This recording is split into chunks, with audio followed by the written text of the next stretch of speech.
Kanitnya sendiri juga sudah diperiksa, termasuk saya.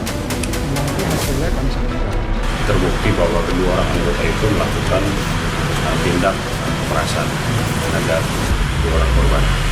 Pada 24 Januari 2025, Litbang Kompas merilis hasil survei terbarunya dan hasilnya cukup mencengangkan.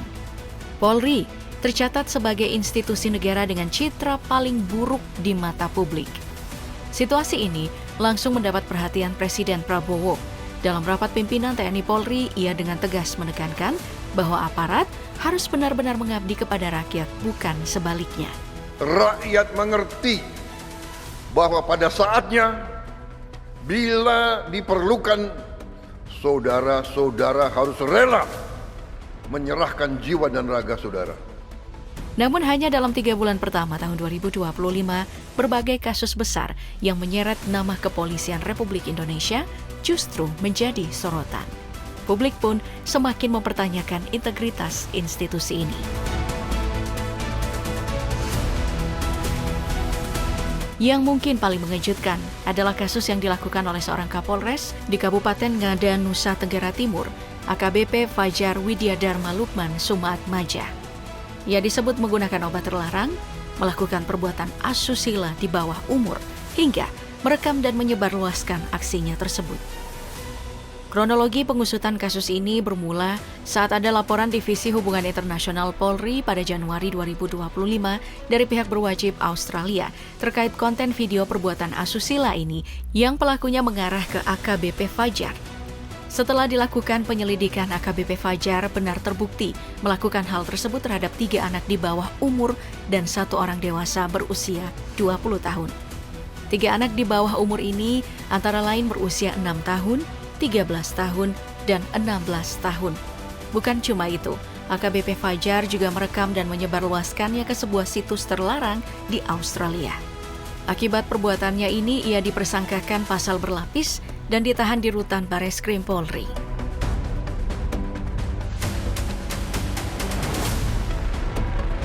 Kasus pelecehan seksual kembali menjadi sorotan. Kali ini terjadi di kota Makassar, di mana seorang wanita korban pelecehan mengungkapkan kekecewaannya terhadap kinerja kepolisian setelah ia justru dipaksa untuk berdamai dalam kasus yang dilaporkannya. Kejadian ini bermula pada Februari 2025 ketika korban bersama keluarganya melaporkan kasus pelecehan ke Satreskrim Polrestabes Makassar. Pelaku yang dilaporkan bukan orang asing bagi korban, melainkan kakek sambungnya sendiri yang diduga telah melakukan tindakan asusila terhadapnya. Sering berjalannya proses hukum, pihak kepolisian akhirnya memanggil korban untuk dimintai keterangan. Namun, harapan korban untuk mendapat kejelasan mengenai perkembangan kasus justru berujung kekecewaan. Bukannya memberikan informasi yang diharapkan, Kanit PPA Polrestabes Makassar yang berinisial Ibtu HN justru diduga memaksa korban untuk berdamai. Yang lebih mengejutkan, Ibtu HN bahkan menawarkan sejumlah uang kepada korban dengan dalih agar bisa membeli baju lebaran. Nominal yang disebutkan mencapai 10 juta rupiah, di mana uang tersebut nantinya akan dibagi 2, sebagian untuk korban dan sebagian lagi untuk dirinya sendiri sebagai bentuk kesepakatan damai. Tindakan ini pun mendapat perhatian serius. Kapolres Tabes Makassar Kombel Pol Arya Perdana memastikan bahwa Kanit PPA Ibtu HN kini sedang diperiksa oleh Propam terkait dugaan pelanggaran etik dalam penanganan kasus ini. Kanitnya sendiri juga sudah diperiksa, termasuk penyidiknya. Nanti hasilnya kami sampaikan. Kasus salah tangkap disertai tindak kekerasan kembali terjadi. Kali ini menimpa Kusyanto, seorang pencari bekicot asal Grobogan, Jawa Tengah. Kejadian ini viral pada Minggu 2 Maret 2025 setelah ia ditangkap tanpa bukti oleh anggota Polsek Aibda IR. Tak hanya salah tangkap, Kusyanto juga dipermalukan di depan umum. Dalam video yang beredar, ia diinterogasi dengan tangan terikat ke belakang dan mulutnya dicengkram. Dalam kondisi itu, ia dipaksa mengaku mencuri pompa air milik warga. Setelah mengalami intimidasi, Kusyanto dibawa ke Mapolsek Geter untuk diperiksa. Ironisnya, hasil penyelidikan justru membuktikan bahwa ia tidak bersalah. Kasus ini pun menuai kritik.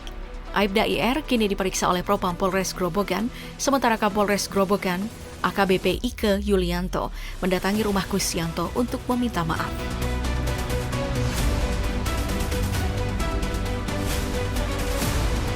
Di awal Februari, kasus pemerasan yang melibatkan 2 oknum polisi kembali mencuat di Semarang. Aibtu Kusno dan Aibda Roy Legowo diduga memeras sepasang remaja yang tengah memarkir mobilnya di sekitar Sekolah Terang Bangsa, Semarang Barat. Insiden ini terjadi saat mobil merah berisi 3 orang, termasuk kedua oknum polisi, mendekati pasangan tersebut. Salah satu pelaku kemudian meminta uang 2,5 juta rupiah. Aksi mereka terbongkar setelah korban perempuan berteriak meminta tolong, memicu warga berkerumun dan menghadang mobil pelaku.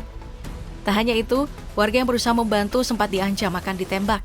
Akibat perbuatannya, kedua polisi itu dijatuhi sanksi mutasi bersifat demosi dan harus menjalani penahanan di sel khusus selama 13 hari. Terbukti bahwa kedua orang anggota itu melakukan tindak pemerasan terhadap. Kasus terbaru terjadi di Bone, Sulawesi Selatan, di mana Kasat Narkoba Polres Bone, AKP Aswar, diduga meminta uang 80 juta rupiah kepada 3 pelaku narkoba. Dugaan ini terungkap setelah beredarnya tangkapan layar percakapan WhatsApp antara AKP Aswar dan para pelaku. Menanggapi permintaan tersebut, para pelaku menyanggupi 70 juta rupiah. Kasus ini pun langsung diselidiki oleh Propam Polres Bone dan Propam Polda Sulsel. Buntutnya, unjuk rasa pecah di Mapolres Bone, hingga akhirnya AKP Aswar dinonaktifkan dari jabatannya. Mendesak Kapolri itu mencopot Kasal Kanit Sat Narkoba Polres Bone. Kasus pemerasan yang lebih besar terjadi pada Januari 2025 yang melibatkan Kasat Reskrim Polres Metro Jakarta Selatan, AKBP Bintoro. Ia diduga meminta 20 miliar rupiah terkait kasus pembunuhan dan pemerkosaan yang dilakukan anak pemilik jaringan laboratorium kesehatan ternama pada April 2024. Saat menangani kasus tersebut, AKBP Bintoro tidak hanya meminta uang, tetapi juga mengambil mobil sport dan motor Harley Davidson dengan imbalan penghentian penyidikan. Meski awalnya membantah, ia akhirnya terbukti bersalah. Sebagai konsekuensi, AKBP Bintoro bersama 2 oknum polisi lainnya diberhentikan secara tidak hormat dari Polri karena penyalahgunaan wewenang.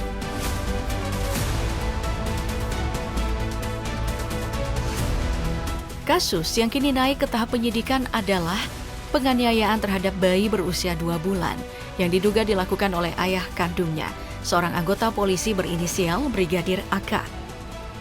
Insiden ini terjadi pada hari Minggu 2 Maret 2025.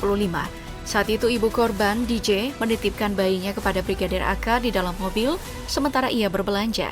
Namun saat kembali ia mendapati anaknya dalam kondisi tidak wajar. Panik, DJ segera membawa bayinya ke rumah sakit, tetapi nyawanya tak tertolong. Merasa ada kejanggalan, DJ melaporkan Brigadir AK ke Polda Jawa Tengah pada 5 Maret 2025. Kini kasus tersebut telah resmi ditingkatkan ke tahap penyidikan.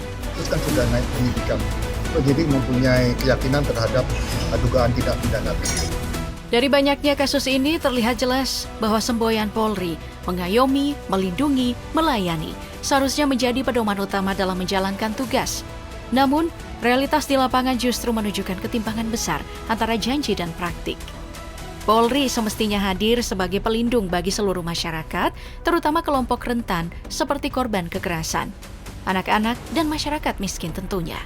Namun, banyak laporan yang justru diabaikan atau dipersulit, terutama jika pelapor berasal dari kalangan bawah.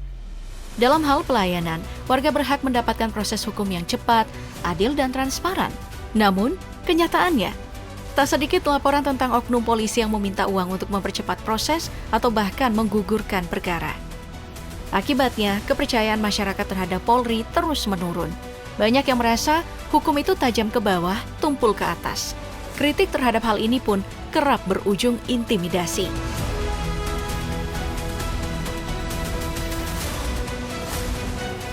Semakin banyak kasus pelanggaran yang melibatkan anggota kepolisian mencuat ke publik, semakin besar pula hilangnya kepercayaan masyarakat terhadap institusi yang seharusnya menegakkan hukum dan menjaga keamanan. Karena itu, reformasi total dalam tubuh Polri bukan lagi sekadar wacana, melainkan kebutuhan mendesak. Transparansi harus menjadi prinsip utama dalam setiap aspek kepolisian, mulai dari perekrutan, penanganan kasus, hingga penggunaan anggaran. Sayangnya, pengawasan internal masih lemah, dengan banyak kasus yang berakhir dengan hukuman ringan atau bahkan impunitas. Tanpa reformasi nyata, Polri beresiko kehilangan kepercayaan publik sepenuhnya. Hanya dengan transparansi, pengawasan ketat, dan perubahan budaya, kepolisian bisa benar-benar kembali pada semboyannya, yakni mengayomi, melindungi, dan melayani. Namun jika pembenahan hanya sebatas pencitraan tanpa perubahan konkret, masyarakat akan semakin skeptis dan hukum akan terus tajam ke bawah, tumpul ke atas. Saatnya Polri berubah sebelum kepercayaan itu hilang sepenuhnya.